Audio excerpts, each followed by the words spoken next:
Private First Class Daniel Ahearn walked into Fort Yellowstone on the morning of November 18, 1896, wearing clothes that no longer fit him. He had lost 37 pounds. His boots were bound together with strips of canvas. His face was burned raw by wind and sun, and his hands were wrapped in what appeared to be pieces of his own undershirt. He was alone. The garrison commander, Colonel Marcus Hendry, met him in the officers' quarters within the hour.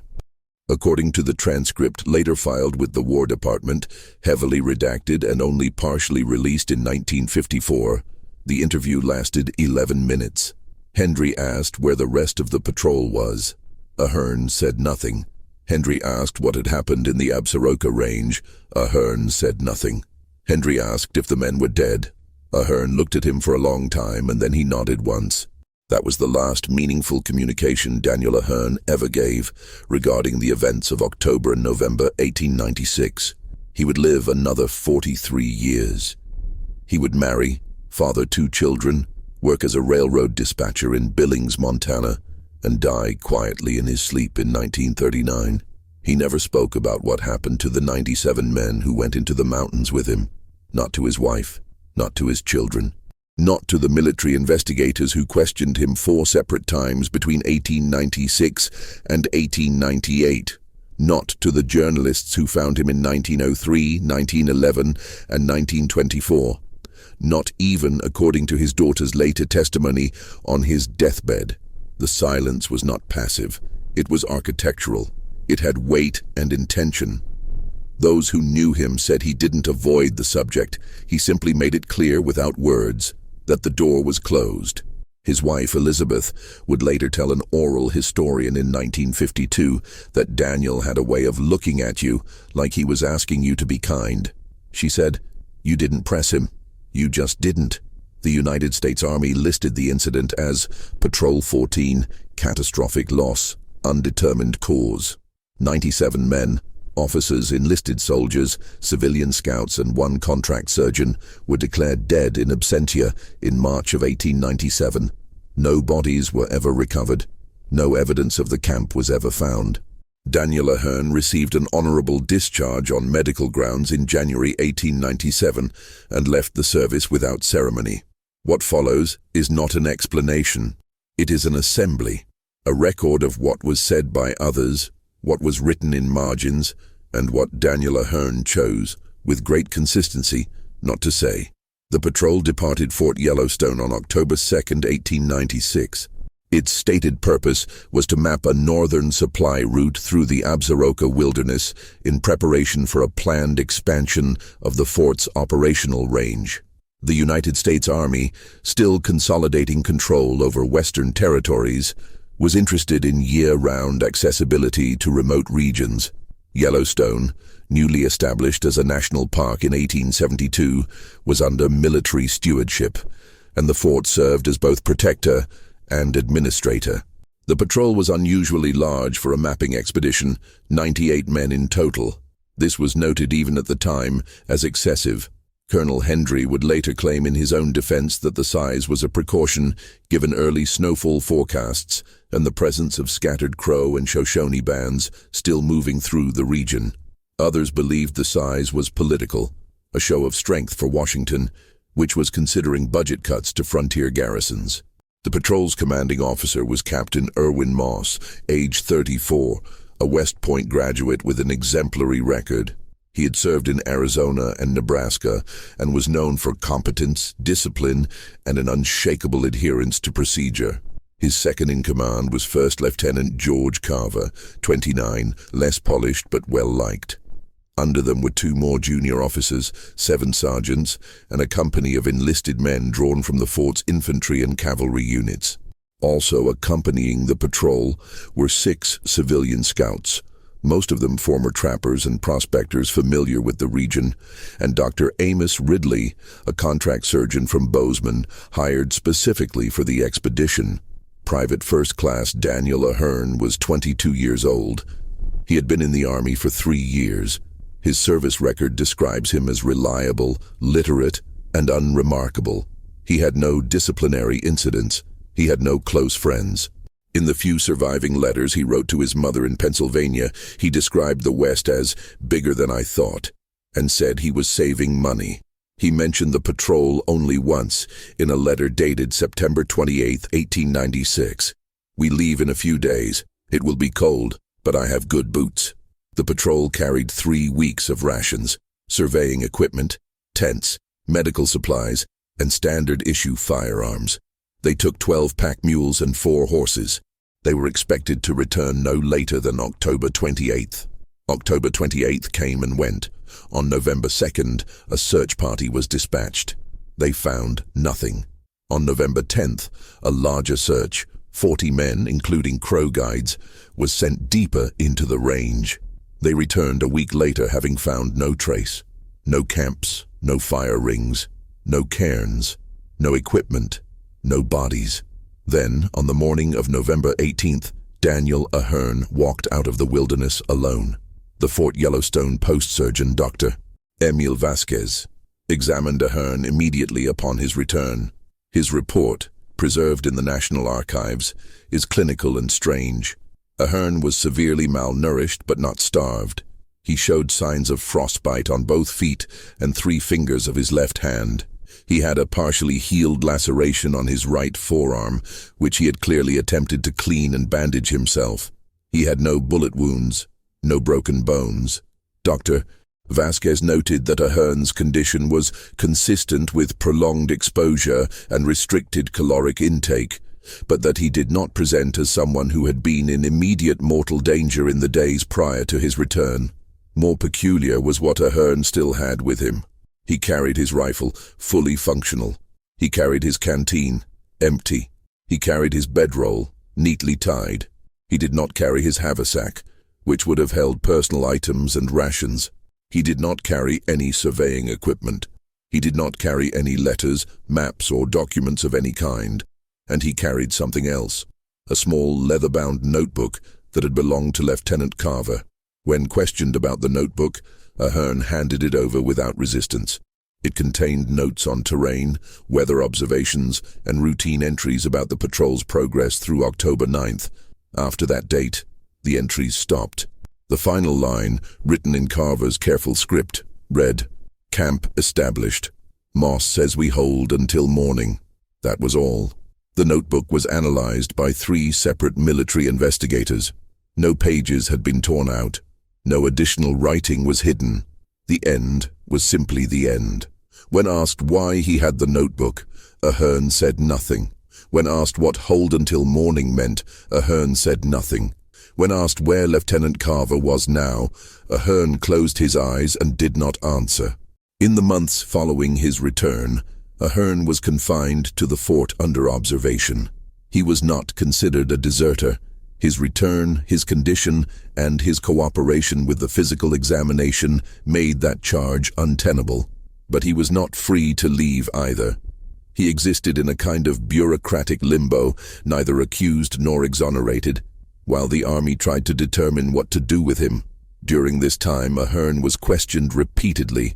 The transcripts are frustratingly brief. Most of his responses are recorded as no reply or declined to answer.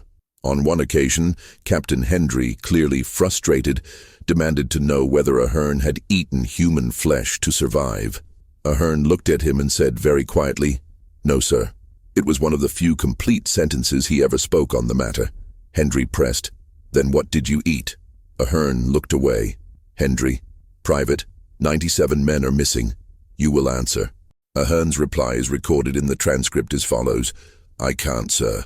Not, "I don't know." Not, "I don't remember." I can't.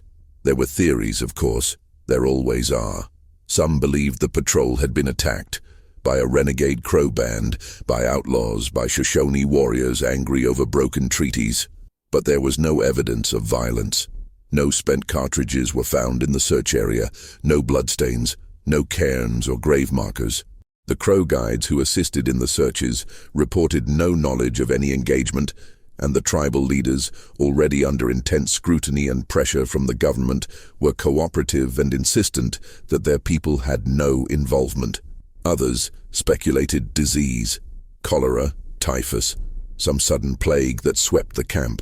But disease does not kill 97 men in a matter of days and leave one untouched. And if it had, where were the bodies? A few whispered about desertion, that Moss had planned to lead the men into Canada or Mexico, and that the operation had collapsed. This theory was quietly popular among junior officers who distrusted West Point men, but it explained nothing. Desertion required a destination, supplies, and a great deal of secrecy. It also required that Daniel Ahearn would have voluntarily returned to face execution. And then there were the darker theories, the ones that circulated in saloons and appeared in tabloid papers back east, that Moss had gone mad and ordered the men into some kind of suicidal march, that the men had turned on each other, that something had happened in the mountains that was so shameful, so unbearable, that Ahearn had been sent back to ensure no one ever found out. This last theory had a strange kind of staying power. It was never proven, but it was never fully dismissed either. Even the army seemed uncertain. In an internal memo dated December 1896, a War Department official wrote, "If Private Ahearn's silence is protecting the honor of the service, we must weigh carefully whether exposure serves justice or merely spectacle." In other words, maybe it was better not to know. Daniel Ahearn was discharged in January 1897. He returned to Pennsylvania briefly, then moved west again, settling in Billings, Montana, by the summer of 1898. He found work with the Northern Pacific Railway as a dispatcher, a solitary job requiring precision and silence. He was good at it. In 1901, he married Elizabeth Coughlin, the daughter of a Billings dry goods merchant. They had 2 children, a son, Michael, born in 1903, and a daughter, Anne, born in 1906. By all accounts, Daniel was a devoted if quiet father. He attended church, he paid his debts, he did not drink to excess. He kept a small, neat house on the north edge of town. He also kept the rifle. The Army-issue Springfield he had carried out of the mountains stayed in his home for the rest of his life, cleaned and oiled, standing in the corner of his bedroom. His son Michael would later recall that his father checked it every Sunday, the way another man might wind a clock. I asked him once why he kept it. Michael told an interviewer in 1960. He said, "Because I came back with it." That was all. Elizabeth Ahearn knew, of course, or she knew that there was something to know. In her interview in 1952, 7 years a widow, she was asked directly if Daniel had ever told her what happened. "No," she said. "Did you ask?" "Once, early on." "What did he say?" Elizabeth paused. The interviewer noted that she looked out the window of her Billings apartment for a long time before answering. He said, "Beth, I need you to trust that I can't." "And you accepted that?" "I loved him," she said. "So yes." She also said this. "Whatever it was, he carried it every day. I could see it. It was like he was holding something very carefully all the time so it wouldn't spill." To understand what Daniel Ahearn refused to say, it helps to understand what was said before. Before the silence, before the mountains, before the disappearance. Not much survives. The men of Patrol 14 were not diarists, and the Army generated surprisingly little paperwork for such a large expedition. But fragments remain. Letters home, duty rosters, a few offhand comments recorded by others. What emerges is ordinary, tediously, reassuringly ordinary. Captain Irwin Moss wrote to his wife, Clara, on September 29, 1896, 3 days before departure. The letter is part of a collection donated to the Wyoming State Archives by the Moss family in 1971. "Dearest Clara, we leave Friday for the survey. The men are in good spirits and the weather looks favorable, though I confess the forecasts remain unreliable. I have every confidence in Carver and the scouts, and the route, while remote, is well within our capability. I expect to return by the end of the month, perhaps sooner if the snow holds off. Kiss the children for me. I think of you constantly. Yours, Irwin." There is nothing in the letter to suggest premonition, nothing ominous. It reads like a man packing for a business trip. Lieutenant George Carver kept a small journal, the one Ahearn would later carry out of the wilderness. The early entries are matter-of-fact, occasionally tedious. On October 3rd he wrote, "Day 2, Terrain rougher than anticipated, but no serious obstacles. Moss keeps a good pace. The men are grumbling about the weight of the packs, as men always do. Weather clear and cold. Morale fair. On October 5th, past a ridge the scouts call Raven's Tooth. Beautiful country, though unforgiving. Dr. Ridley treating 2 men for blisters. Moss spoke to me last night about the possibility of extending the survey if conditions allow. I advised caution. He agreed. The journal reads like a progress report. Carver was documenting not for himself, but for the record. It's the journal of a man who expected to be read, who expected to return and file his notes with the quartermaster and move on to the next assignment. On October 7th, one of the mules went lame this morning. Henriksen, the lead scout, recommended we rest a day to redistribute the loads. Moss agreed. The men seemed glad for it. Ahearn and 2 others went downstream to fish. They came back with nothing but seemed in good humor about it. This is the only time Daniel Ahearn is mentioned by name in the journal. Seemed in good humor. There is also a letter written by Dr. Amos Ridley to his wife, Margaret, dated October 1st, 1896, the day before departure. Dr. Ridley was 47 years old, a widower who had remarried late. He had no children. He was a competent surgeon and a mediocre writer. His letter is preserved in a Montana Historical Society collection. My dear Margaret, I leave tomorrow with the Army survey. I do not expect any great adventure, though the mountains are said to be quite fine. Captain Moss strikes me as excessively serious, but that is perhaps to the good. I have packed more bandages than I expect to use, and enough morphine to treat a small war. The men are healthy. I anticipate boredom, cold feet, and perhaps a sprain or 2. I will write again when I return. Your loving husband, Amos. He did not write again. Private First Class Daniel Ahearn, as mentioned, wrote to his mother. The letter, dated September 28th, is short. His mother, Rose Ahearn, kept all of his letters and donated them to a Pennsylvania veterans organization in 1948, 2 years after her death. Daniel's letters are sparse, dutiful, and almost painfully plain. He was not a natural correspondent. Dear Mother, I am well. The work here is steady and the fort is well run. We leave in a few days for a survey into the mountains. It will be cold, but I have good boots. I think of you and Father often. I hope the harvest was good. Your son, Daniel. That was all. His mother, in a later letter to a cousin, would write, Daniel was never one for long letters, but he was always thoughtful. He always let me know he was safe. After November 1896, Rose Ahearn would write 12 letters to her son over the next 2 years, asking what had happened. Daniel replied to none of them. In 1899, she stopped asking. She died in 1946 without ever knowing. The patrol left Fort Yellowstone on the morning of October 2nd, 1896, in clear weather. A handful of soldiers and civilians watched them go. There was no formal ceremony. Moss led the column north toward the Absaroka Range, flanked by scouts. Carver rode near the front. Ahearn marched somewhere in the middle, anonymous among the infantry. One witness, a civilian packer named Tom Glennon, who had worked with the scouts before, watched them depart and later told a Bozeman reporter in 1903, they looked like every other patrol I ever saw, organized, a little tired already, but that's normal. Moss had them in good order. I figured they'd be back in 3 weeks, maybe 4 if the snow came early. Glennon also said this. I knew most of those scouts. Good men. I can't believe they just vanished. When asked if he thought something deliberate had happened, an attack, a crime, Glennon hesitated. I don't know what to think, he said, but I'll tell you this. Ahearn came back, and he didn't talk. That means something.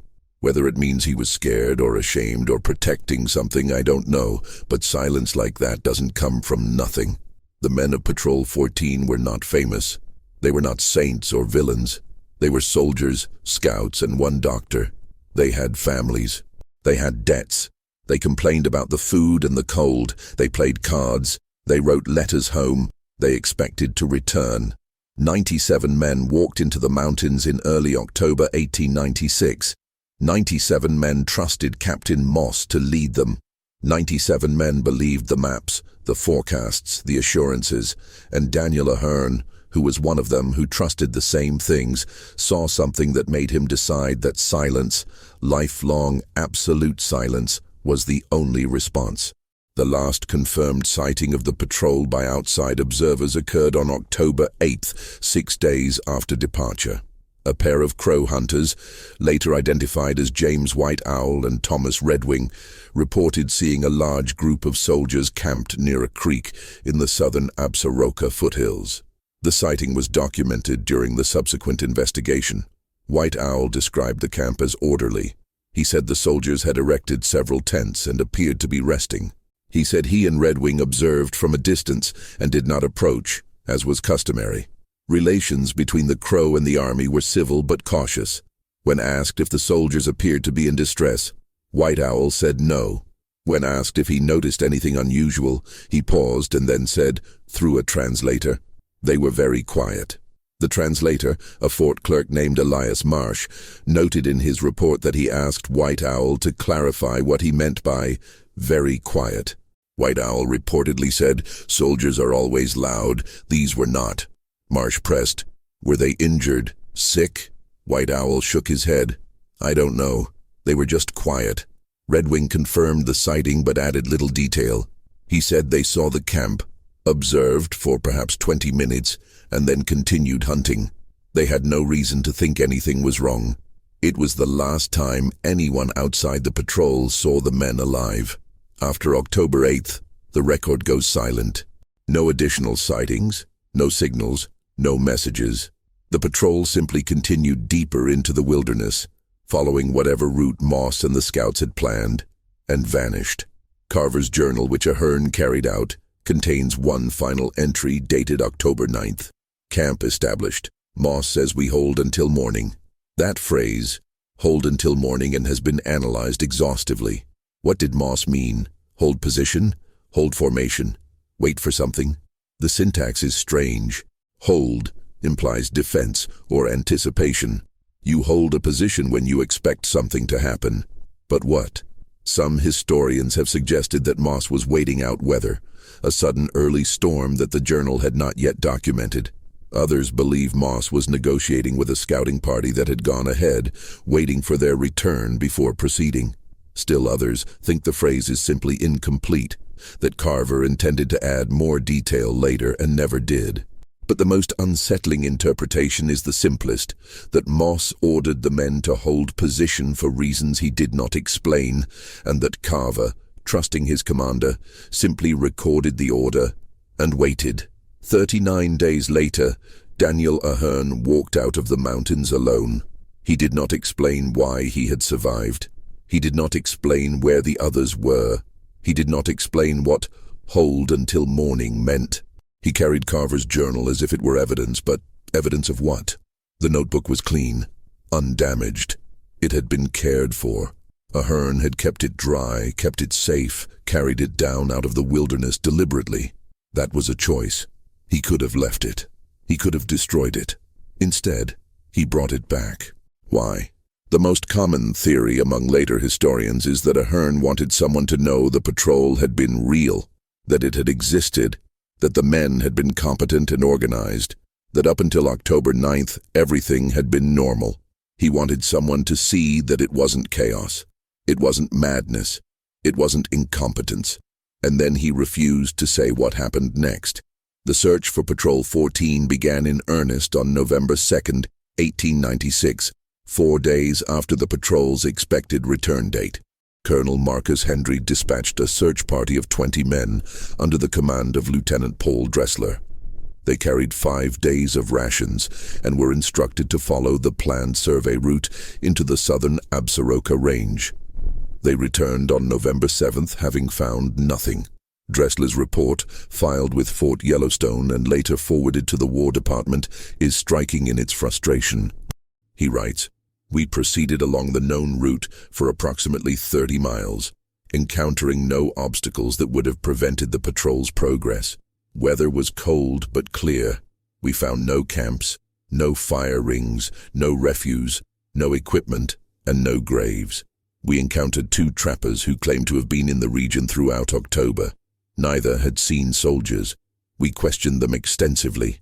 I believe they were truthful. The absence of evidence is absolute. It is as though the patrol never entered the range at all, though we know with certainty that they did.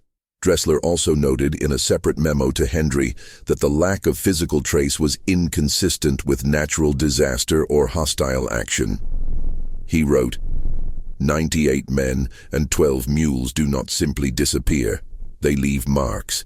They leave waste. They leave broken equipment. They leave something.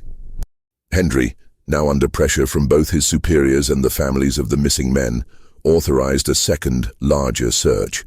This one included 40 soldiers and 6 Crow guides, led by Captain Eugene Farnham. It departed on November 10th.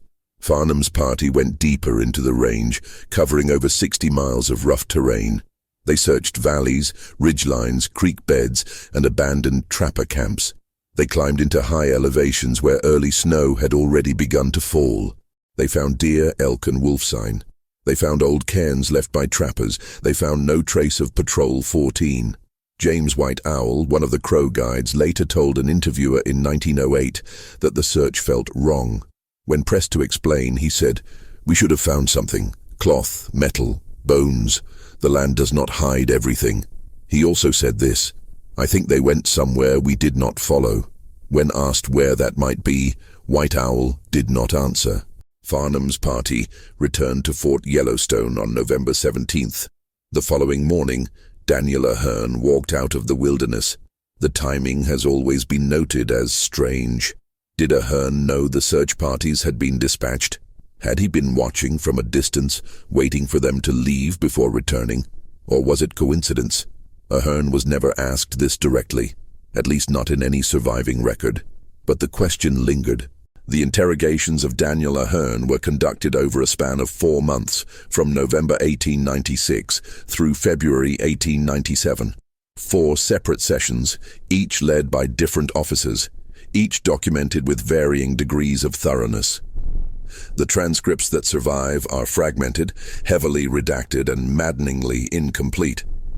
But they are all we have. First interrogation, November 18, 1896. Conducted by Colonel Marcus Hendry. The session lasted 11 minutes. Hendry asked where the patrol was. Ahearn did not answer. Hendry asked what had happened. Ahearn did not answer. Hendry asked if the men were dead. Ahearn nodded. Hendry then asked, according to the transcript, how did they die? Ahearn's response is recorded as silence. Hendry pressed, was it an attack, disease, starvation? Ahearn looked at the floor. Hendry, Private Ahearn, I am ordering you to speak. Ahearn quietly, I can't, sir. Hendry, you mean you won't? Ahearn, no, sir, I can't. The session ended shortly after. Hendry noted in his report that Ahearn appeared lucid, coherent, and deliberate in his refusal. Second interrogation, November 24, 1896, conducted by Captain Eugene Farnham. Farnham took a different approach. He did not demand answers. He simply asked Ahearn to describe the route the patrol had taken. Ahearn complied to a point. He described landmarks, terrain, and distances in vague terms. He confirmed that the patrol had reached the area near Raven's Tooth Ridge. He confirmed that they had camped there. Farnham, what happened at the camp? Ahearn, I don't know, sir. Farnham, you were there. Ahearn, yes, sir. Farnham, then how do you not know? Ahearn did not answer. Farnham shifted tactics. He asked Ahearn about Lieutenant Carver's journal. He asked why the entries stopped on October 9th. Ahearn said he didn't know. Farnham asked why Ahearn had the journal. Ahearn said Lieutenant Carver had given it to him. Farnham, why did he give it to you? Ahearn, he said to keep it. Farnham, why? Ahearn, I don't know, sir. Farnham, did he say anything else? Ahearn hesitated, then said, he told me to go. Farnham, go where? Ahearn, back. Farnham, he told you to leave the patrol? Ahearn nodded. Farnham, why? Ahearn closed his eyes and did not answer. Third interrogation, December 10th, 1896. Conducted by Major Charles Wycliffe, sent from Division Headquarters in St. Louis. Wycliffe was a career officer known for his thoroughness and lack of sentimentality. His report to the War Department, portions of which were declassified in 1954, describes Ahearn as uncooperative but not hostile, and physically recovered but mentally guarded. Wycliffe focused on the question of survival. How had Ahearn stayed alive for 39 days in the mountains? What had he eaten? Where had he sheltered? Ahearn answered some of these questions. He said he had foraged, roots, berries, small game he managed to trap. He said he had used his bedroll and stayed near lower elevations where the snow was lighter. He said he had walked south, following drainages until he found familiar landmarks. Wycliffe noted that this was plausible, but insufficient. The caloric deficit required to lose 37 pounds over 39 days suggested Ahearn had been on the edge of starvation. Yet he had not been desperate enough to abandon his rifle, his bedroll, or carver's journal. That suggested planning, discipline. Wycliffe asked Ahearn if he had left the patrol alone. Ahearn said, "Yes, sir." Wycliffe, "Did anyone try to stop you?" Ahearn, "No, sir." Wycliffe, "Did Captain Moss order you to leave?" Ahearn paused, then said, "Lieutenant Carver told me to go." Wycliffe, "On whose authority?" Ahearn, "I don't know, sir." Wycliffe, "Did you see Captain Moss before you left?" Ahearn did not answer. Wycliffe pressed. He asked if Moss was alive when Ahearn departed. Ahearn said nothing. Wycliffe asked if Carver was alive. Ahearn said nothing. Wycliffe asked if anyone was alive when Ahearn left the camp. Ahearn looked at him for a long time and then said very quietly, "I was told to go, sir. So I went."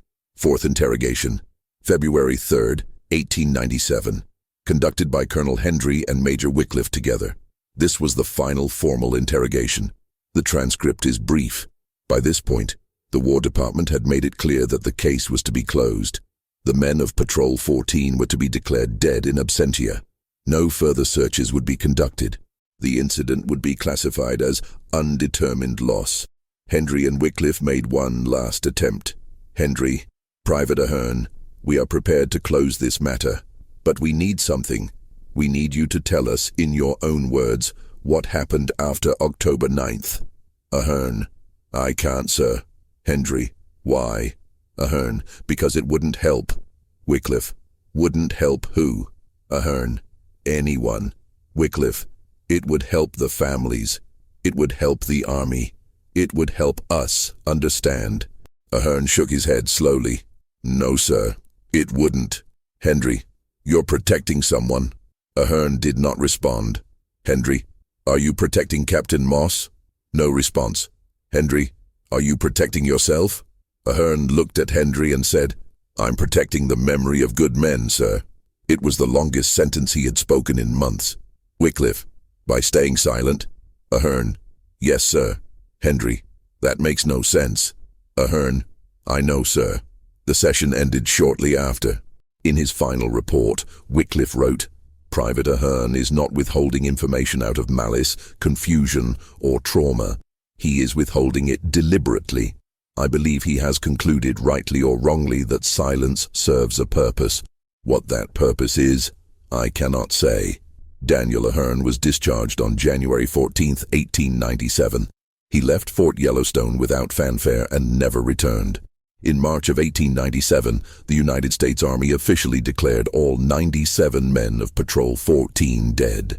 Their names were added to the rolls of the fallen. Their families were notified. Memorial services were held. No bodies were ever recovered. No evidence of the patrol was ever found. The Absaroka Range kept its secret, and Daniel Ahearn kept his.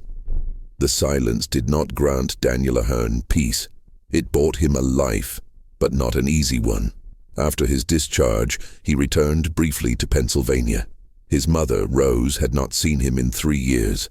She later described their reunion in a letter to a cousin, written in 1899. Daniel came home in January. He looked older, thin. He was always a quiet boy, but this was different. He would sit for hours and say nothing. I asked him about the mountains. He said he could not talk about it. I asked him if the men had suffered. He looked at me with such sadness and said, "Mama, please don't ask me that." So I stopped asking. Rose Ahearn tried, in her own way, to protect her son. She deflected questions from neighbors. She told the local pastor that Daniel was recovering from an illness and needed rest. She did not press him for details, but she also could not reach him. In the same letter she wrote, "He is here, but he is not here. It is like living with a ghost." Daniel stayed in Pennsylvania for less than 4 months. In May of 1897, he left again, this time heading west to Montana. He told his mother he had found work with the railroad. He wrote to her occasionally after that, brief, dutiful letters that said almost nothing. Rose kept them all. She died in 1946, never knowing what her son had seen.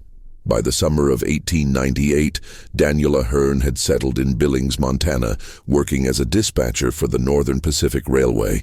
It was solitary work, well suited to a man who did not want to be asked questions.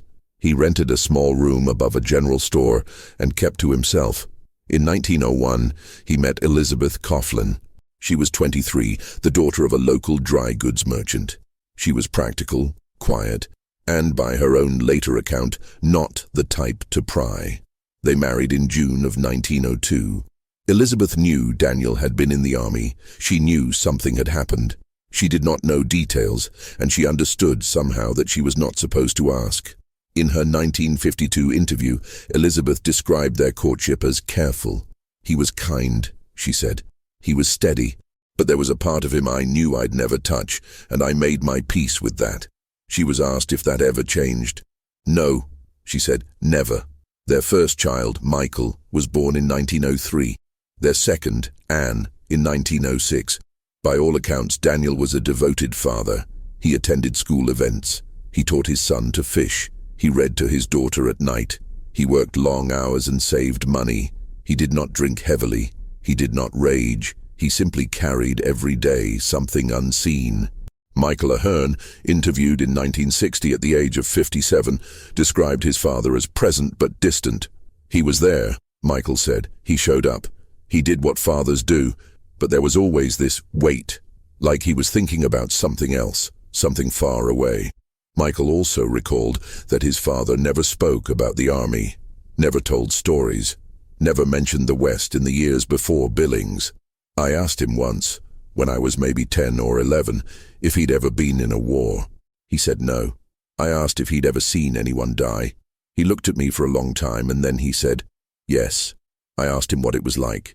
He said, I hope you never have to know. And that was the end of it." Anne Ahearn, interviewed in 1963, remembered her father as gentle but unreachable. "I loved him," she said, "but I never really knew him." She also recalled one incident from her childhood, circa 1914, when she was 8 years old. She had found the rifle, her father's old army rifle, in his bedroom and asked him about it. "He didn't get angry," she said. "He just took it from me very carefully and put it back in the corner. And then he knelt down and looked at me and said, 'That's not a toy. It's a reminder.' I asked him what it reminded him of. He said, 'That I came back.'"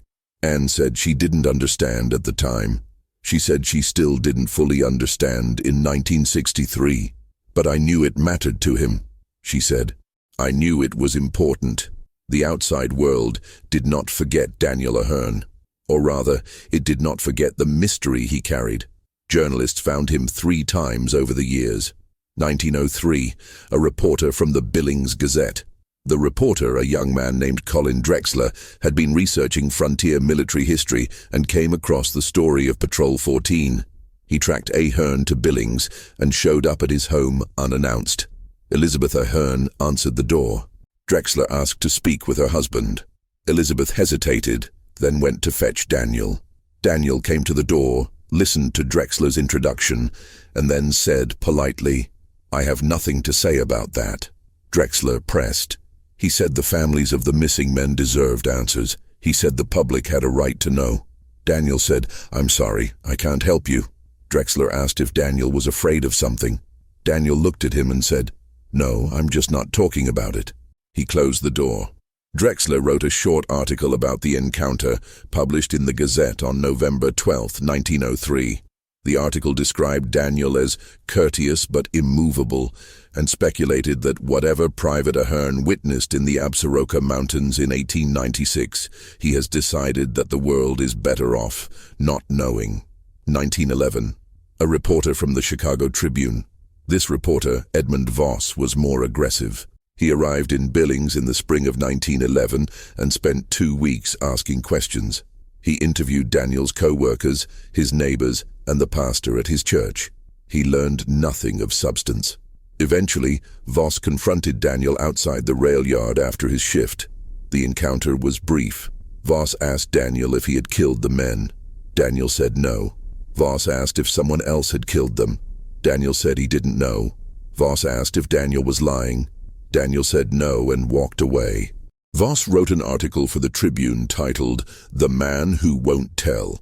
It was published in July 1911 and was widely reprinted. The article painted Daniel as either a coward, a liar, or a man hiding a terrible crime. It suggested, without evidence, that Daniel might have been complicit in some kind of mutiny or massacre. The article caused a brief stir. Daniel received several angry letters. One threatened violence. Elizabeth later said that Daniel read the letters once and then burned them. He did not respond. He did not defend himself. He simply continued to go to work, come home, and care for his family. 1924. A reporter from the New York World. The third journalist, a woman named Margaret Hale, took a different approach. She wrote to Daniel rather than confronting him. Her letter, which survives in the Hale family papers, is respectful and earnest. She explained that she was writing a book about unsolved disappearances in the American West. She asked if Daniel would be willing to speak with her, even briefly, even anonymously. Daniel wrote back. His reply is one of the few written statements he ever made about Patrol 14. The letter is short. "Dear Miss Hale, I received your letter. I appreciate your respectful tone. I am not willing to speak about the events you describe. I am not withholding information out of cruelty or stubbornness. I am withholding it because I believe, sincerely, that silence is the right choice. I hope you can accept that. Respectfully, Daniel Ahearn." Hale did not press further. She included a brief mention of Ahearn in her book, published in 1926, describing him as a man who chose silence as his final answer. Daniel Ahearn died in his sleep on March 4, 1939, at the age of 64. He had been in declining health for several months. Heart trouble, his doctor said. He passed quietly, at home, with Elizabeth beside him. Anne Ahearn, who was living in Seattle at the time, returned for the funeral. She later said that her mother told her something in the days after Daniel's death. She said that, the night before he died, he woke up in the middle of the night and said something. It was the only time he ever spoke about it, even a little. What did he say? Anne hesitated in the interview, then said, "He said I did what they asked." And then he went back to sleep. Elizabeth never clarified who they were. She never asked, and Daniel never said anything more. After Daniel's death, Elizabeth lived another 23 years. She never remarried. She remained in Billings, in the same small house, surrounded by the quiet life Daniel had built. She kept the rifle in the corner of the bedroom until she died in 1962. After her death, Michael took it. He kept it for the rest of his life, though he never fired it. In her 1952 interview, Elizabeth was asked one final question. "Do you think your husband was a good man?" She answered immediately, "Yes." "Even though he never told you?" "Especially because he never told me." "Why?" Elizabeth looked at the interviewer and said, "Because whatever he was protecting, he thought it was more important than being understood. And I think he was probably right. There are two kinds of mysteries, those we solve and those we carry. The disappearance of Patrol 14 has never been solved. Over the course of more than a century, historians, journalists, amateur sleuths, and conspiracy theorists have proposed dozens of theories. None have been proven. None have been disproven. The Absaroka Range remains silent. But there is a second mystery, smaller and stranger, why Daniel Ahearn chose silence. That mystery, I believe, can be approached, if not solved. Let us begin with what we know for certain. 97 men entered the wilderness in October 1896. Daniel Ahearn left that wilderness alone in November 1896. Between those 2 points, something happened. Something Ahearn witnessed. Something he survived. We know that Ahearn was not incoherent. He was not traumatized into muteness. He was not confused. Every account describes him as lucid, deliberate, and fully in control of his faculties. His refusal to speak was not a symptom. It was a decision. We know that Lieutenant George Carver told Ahearn to leave. That instruction is documented in multiple interrogations. Carver, who was Ahearn's superior officer, gave him the journal and told him to go. This suggests that Carver, at least, believed Ahearn's survival served a purpose. But what purpose? We know that Ahearn protected the journal. He kept it dry. He kept it intact. He brought it back. This was not the act of a man fleeing in panic. It was the act of a man fulfilling a duty. And we know that Ahearn believed silence was morally correct. He did not refuse to speak out of fear, shame, or self-preservation. He refused because he believed that speaking would cause harm, or failed to prevent it. In 1971, a military historian named Dr. Raymond Collier published a paper titled The Ethics of Silence, Revisiting the Ahearn Case. Collier, who had spent years studying the incident, proposed a theory that has since gained quiet acceptance among scholars. Collier argued that Ahearn's silence was not evasion, it was protection. Daniel Ahearn, Collier wrote, was not hiding a crime. He was hiding a failure, not his own, but someone else's, someone he respected, someone whose reputation he believed was worth more than the truth. Collier's theory is this, that Captain Irwin Moss made a catastrophic error in judgment, that Moss, for reasons we will never know, pride, miscalculation, stubbornness, led the patrol into an untenable situation, that the men, loyal and disciplined, followed him, and that by the time the error became clear, it was too late. Collier suggests that Moss may have ordered the men to hold position in the face of worsening conditions, perhaps weather, perhaps terrain, perhaps some other factor, believing they could outlast it, and that the men, trained to obey, did exactly that, until they couldn't. Under this theory, Ahearn survived not because he was lucky, but because Carver, recognizing the unfolding disaster, ordered him to leave, to carry the journal, to testify that the patrol had been competent, organized, and honorable up until the moment Moss made his final fatal decision. And Ahearn, understanding that revealing Moss's error would destroy the captain's name, his family's name, and the reputations of every man who followed him, chose silence, not because Moss was evil, but because Moss was human, and because the men who died deserved to be remembered as soldiers, not as victims of a mistake. This theory is speculative. It cannot be proven, but it fits the facts. It explains why Ahearn protected the journal, because it showed the patrol had been functional and disciplined until the end. It explains why Ahearn insisted he was protecting the memory of good men, because he was. It explains why he said revealing the truth wouldn't help anyone, because it wouldn't bring the men back, and it would only tarnish their names. And it explains why Ahearn believed silence was the right choice, because in his mind, the alternative was worse. But there is another possibility, one that Collier does not address, one that is darker and harder to name. What if Ahearn's silence was not about protecting Moss, but about protecting himself from having to say aloud what he had seen? What if the truth was not scandalous, but unbearable, not shameful, but too sad, too brutal, too ordinary to justify the weight it would carry? What if 97 men died for no grand reason, no betrayal, no attack, no conspiracy, but simply because the mountains are indifferent and men are fragile? What if Ahearn stayed silent, because he knew that no explanation he could give would ever feel sufficient, that no matter what he said, it would be picked apart, questioned, and turned into something it wasn't? What if he stayed silent because he loved those men, and he knew that the moment he spoke, they would stop being people and become a story? I do not know which of these is true. I do not think anyone can. But I do know this. Daniel Ahearn was not a coward. He was not a liar. He was not a monster. He was a man who carried something too heavy to set down, and he carried it until the day he died. He could have spoken. He could have written a memoir, sold his story, become famous. He could have defended himself against the accusations.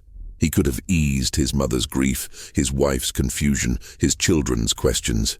He chose not to, and I think that choice, whatever it cost him, was made with intention, with care, with love.